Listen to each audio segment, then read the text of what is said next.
제10장. 그 후에 주께서 따로 70일을 세우사 친히 가시려는 각 동네와 각 지역으로 둘씩 앞서 보내시며 이르시되, 추수할 것은 많되 일꾼이 적으니 그러므로 추수하는 주인에게 청하여 추수할 일꾼들을 보내주소서 하라. 갈지어다 내가 너희를 보냄이 어린 양을 이리 가운데로 보냄과 같도다. 전대나 배낭이나 신발을 가지지 말며 길에서 아무에게도 문안하지 말며 어느 집에 들어가든지 먼저 말하되 이 집이 평안할지어다 하라. 만일 평안을 받을 사람이 거기 있으면 너희의 평안이 그에게 머물 것이요 그렇지 않으면 너희에게로 돌아오리라. 그 집에 유하며 주는 것을 먹고 마시라. 일꾼이 그 삭슬을 받는 것이 마땅하니라. 이 집에서 저 집으로 옮기지 말라. 어느 동네에 들어가든지 너희를 영접하거든 너희 앞에 차려놓은 것을 먹고 거기 있는 병자들을 고치고 또 말하기를 하나님의 나라가 너희에게 가까이 왔다 하라. 어느 동네에 들어가든지 너희를 영접하지 아니하거든 그 거리로 나와서 말하되 너희 동네에서 우리 발에 묻은 먼지도 너희에게 떨어버리노라. 그러나 하나님의 나라가 가까이 온 줄을 알라 하라. 내가 너희에게 말하노니 그날에 소돔이 그 동네보다 견디기 쉬우리라. 화 있을진저 고라시나 화 있을진저 벳세다야. 너희에게 행한 모든 권능을 두로와 시돈에서 행하였더라면 그들이 벌써 베옷을 입고 제에 앉아 회개하였으리라. 심판 때에 두로와 시돈이 너희보다 견디기 쉬우리라. 가버나움아 내가 하늘에까지 높아지겠느냐 음부에까지 낮아지리라. 너희 말을 듣는 자는 곧 내 말을 듣는 것이요 너희를 저버리는 자는 곧 나를 저버리는 것이요 나를 저버리는 자는 나 보내신 이를 저버리는 것이라.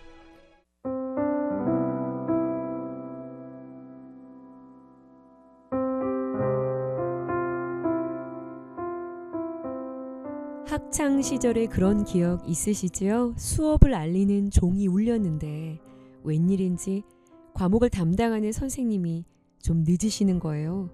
그럼 특히나 점심시간 바로 다음에 있는 수업의 경우는 아이들이 교실에서 분단을 돌아다니며 떠들고 깔깔거리고 어떤 아이들은 엎드려 자고 분위기가 영 잡히질 않았던 그런 기억이요. 저는 있습니다. 그런데 그때 누군가가 야, 선생님 오신다! 라고 소리를 치면요.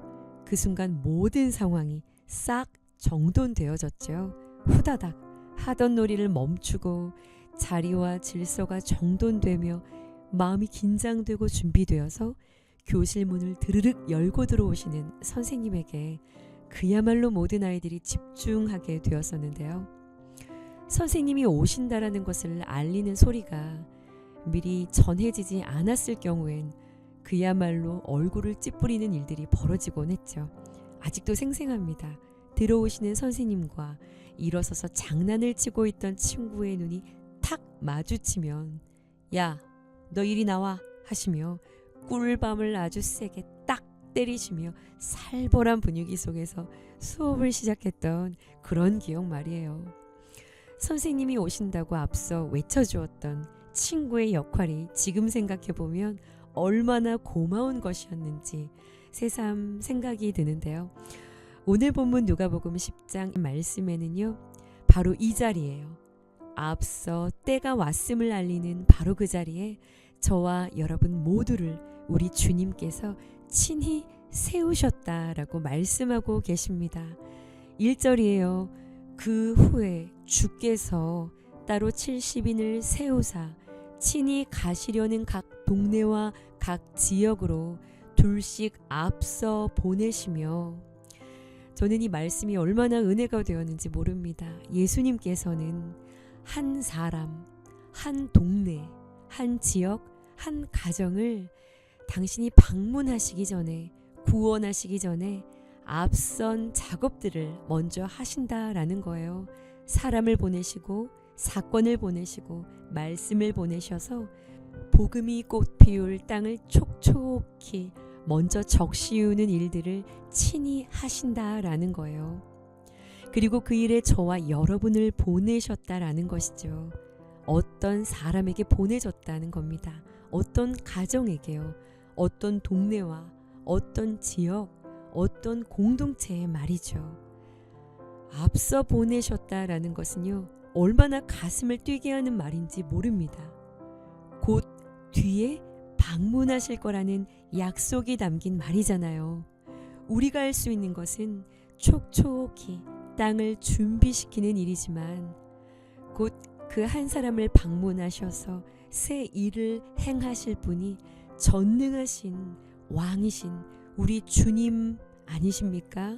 그러니요, 앞서 보내어진 우리를 통해 땅이 적시어지고 은혜에 접촉되기 시작한 자들은요, 그 곳은요 곧 머지않아 각양의 풍성한 열매를 맺는 하나님의 밭이 될 축복을 받은 자들, 곳들이라는 것이죠.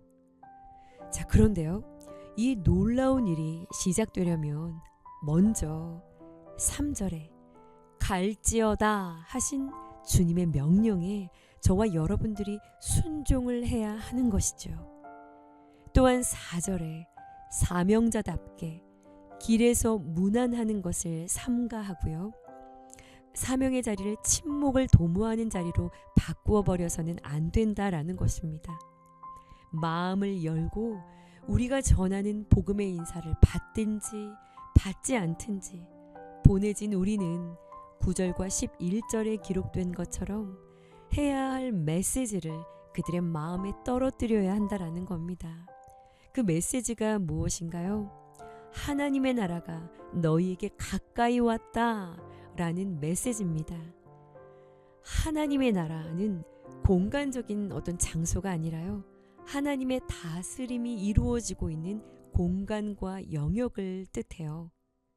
또 너희에게 라는 단어는 직접적인 임재를 의미하는 단어입니다. 가까이 왔다 라는 단어는요, 다가오고 있다 라는 것이 아니라요, 이미 와서 영향을 미치고 있는 상태를 의미하고 있어요. 그러니까 이 말을 현대적인 언어로 바꾸어주면 이런 말이 됩니다. 하나님이 살아계셔. 하나님이 너희의 곁에 계셔. 그 일을 하나님이 하셨어. 하나님이 지금 너희의 곁에서 일하고 계셔. 와 같은 말들이라는 거예요. 지금 우리 안에서 역사하고 계시는 주님을 인식할 수 있도록 주님이 이미 하신 일들을, 이루신 일들을 전해주라는 것입니다. 그러니요, 디모데후서 4장 2절 말씀처럼 우리의 사명은요, 뿌리는 거예요. 여러분, 농부가 씨를 뿌리러 밭에 나가서 어떻게 자랄지를 염려하지 않고 그저 뿌리는 것과 같은 것이죠. 안타까운 것은 뿌리는 자리에 있기도 하고 때로는 받는 자리에 있기도 한 우리들 가운데, 또는 우리가 뿌린 메시지를 받은 자들이요, 그 받은 메시지를 우스운 것으로 별 대수롭지 않은 말로 넘겨버린다면 그야말로 안타까운 것이죠. 13절에 고라신과 베세다 마을처럼 15절에 가버나움처럼 무언가 하나님이 하실 좋은 일들의 기회들을요 다 잃어버리게 되는 것이니 말이죠. 16절에 예수님은 말씀을 담은 여러분을, 또한 말씀의 씨를 뿌리는 누군가를 저버리는 것이요 곧 예수님을, 하나님을 놓쳐버리는 것이라 말씀하십니다. 오늘 묵상 질문이에요. 가라 하신 말씀에 순종하여 가서 담대하게 전하고 계신가요? 또 내게 들려지는 공동체의 권면과 말씀엔 어떻게 반응하고 계신가요? 1884년 의료 선교사 알렌이요, 조선 땅에 들어오기 전에 이미 번역된 성경이요 이 땅에 전해졌어요. 이는 가라 하신 말씀에 순종한 사명자들 덕분입니다.